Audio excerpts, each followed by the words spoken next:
వాళ్ళకేమో 1% ఇస్తే బిడ్డలేని ఆమెకేమో 2% ఇస్తున్నాడు.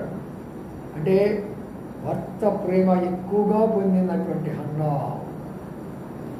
ఎంత తను భర్త ప్రేమను పొందింది అంటే ఇక దేవుడే మర్చిపోయింది, అంత ప్రేమ పొందింది.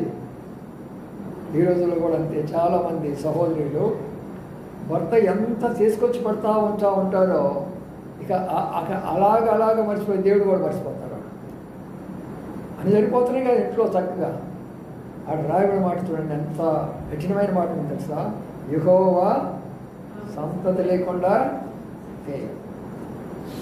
అంటే ఆయనలోకి ఏమొచ్చింది? భర్త మీద ఆధారపడుతుంది కానీ యెహోవా మీద ఆధారపడటం లేదు. అందుకొరకై దేవుడు ఏం చేశాడంటే ఆ పరిస్థితిని తీసుకొని వచ్చి పెట్టాడు. ఎందుకు? దేవుని నమ్ముకున్న తర్వాత